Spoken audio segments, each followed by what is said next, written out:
فرمانے لگے کہ اے سعد بن ابی وقاص پہلے آپ دعا کیجئے، میں آمین کہتا ہوں، پھر میں دعا کروں گا، آپ یہاں آمین کہیے گا۔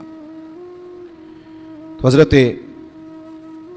سعد بن ابی وقاص نے دعا کی، کہا اے اللہ جب صبح ہونا تو ایک مضبوط کافر کے ساتھ میدان جنگ میں میرا مقابلہ ہو، وہ مجھ سے لڑے، میں اس سے لڑوں، وہ میرے اوپر حملہ کرے، میں اس کے اوپر حملہ کروں۔ اے اللہ پھر ایسا وقت آئے کہ میں اسے گرا دوں، پھر میں اسے قتل کروں، دین کے اس دشمن کو مار ڈالوں، اور پھر میں اس کے مال کو مال غنیمت بناؤں۔ حضرت عبداللہ بن جہش دعا میں آمین کہہ رہے ہیں، آمین کہہ رہے ہیں، دعا ختم ہو گئی۔